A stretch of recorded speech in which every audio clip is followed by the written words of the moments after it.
morning. Thank you for giving me this opportunity to come up and talk to you this morning and explain to your listeners what's been going on.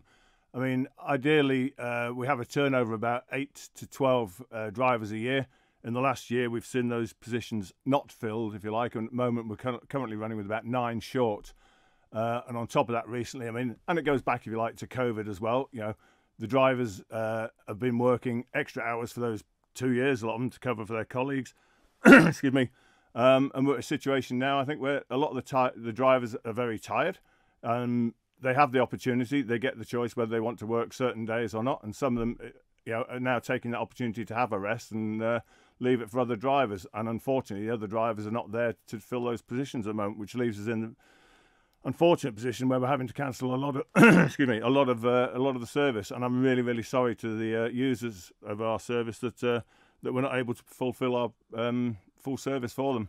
Why haven't those positions been filled then? Is there a shortage of drivers on island? Yeah, there's a shortage everywhere, and in every outlook in life. Is, you talk to the hospitality industry, they're very short as well. Industry short all over the place. So there was just a general shortage since COVID. We know a lot of people left the island to return to their homes and that during COVID. A lot of them haven't come back, and that's had a knock-on effect for us. So whereas people where we would have probably drawn drivers from, we can't do that now because they're staying in their other positions. And I have to be honest, there are other jobs that are offering really good money now that are keeping people away from driving. I just want to give you the opportunity to respond to a claim one of your colleagues from the House of Keys made on social media, Mr. Wannenberg, over the weekend, saying that private hire bookings like cruise ships were having an impact. Is that the case? I asked the question yesterday of the director, and I'm told that's not the case. What we have is a situation, absolutely we do service the cruise liners, and those commitments are given months in advance to work with those, and obviously months ago we didn't realise that we were going to have this problem here and now. To not turn up on the day would have been very poor. We do work, I'm told, with tours coaches who provide a service to them. And as and when we can, we would leave it to tours. I will have a chat with Mr. Midgell at tours again. I spoke to him a few weeks ago, and I will be talking to him again very shortly to make sure that they get the absolutely the first opportunity to go in and do that job. We should be providing a public service to the public that want to use the bus services. So we shouldn't be doing that unless it's absolutely essential that we have to backfill, if you like, and do that with them. And there are other services as well that we probably do now that we shouldn't be doing, if you like, and we will be looking at those, especially in the light that we haven't got the drivers to do it. At the moment, then, would you say the timetable is unsustainable? Yes, I would. We're probably trying to do too much, and that's not, the fault. The service has been good for the last couple of years, and, while we've had the drivers, now we haven't got the drivers. I would say it's unsustainable at the moment while we're in this position, and we are looking to sort out some of the services and maybe cut a few services while we're running short. We are just a couple of weeks away now from the busiest period of the year on the island. Will this still be impacting bus services then? I really, really hope not. And I think probably from the driver's point of view, I think they're probably thinking about this. They know they've got a couple of busy weeks coming up ahead of them. And I would like to think, they're taking a few days while they can, regenerating themselves, if you like, and getting a bit fresher and all sorts after, what has been a busy couple of years for them. And then hoping they're going to come back and be able to give us a full service over the TT fortnight.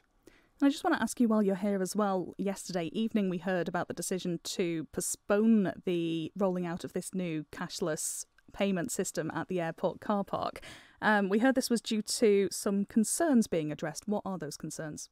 We've heard them all on social media, and we've had them, it's concerns about how do you do it, what's going on and all sorts. It gives us a few more days to answer those, because we've been inundated with emails and questions from people, and wanting to know, what do I do if I want to pay with cash and things? So we're trying to answer all those questions.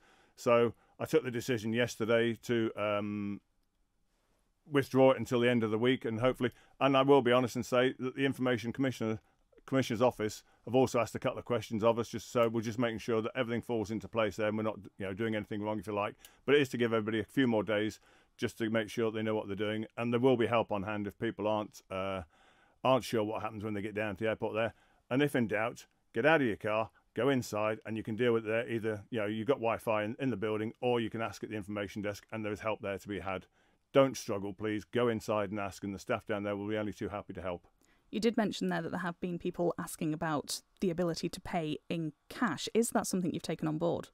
We're still looking at it, and I say worst case scenario, we will provide something, but we're trying to move away from that, because obviously dealing with cash has cost implications with counting it and collecting it and taking it and banking it and all sorts of things. So that's why we've gone to the app. And I'm sure, there are people that are saying, if you go to Trustpilot, it's been criticised very heavily and it's not a good service. And there was somebody that came onto your programme yesterday, I think, that said 4 years in London, he never had a problem with it. So there are arguments for and against it. We're trying to do our best. I know it's not always good enough, but we had to do something as soon as possible here. I think it's a reasonable solution for the time being. We've got a 12-month contract on this, and we'll look at it and see how it goes, and hopefully it'll work for everybody. And of course, we want to know if it's not. That's Infrastructure Minister Tim Crookall.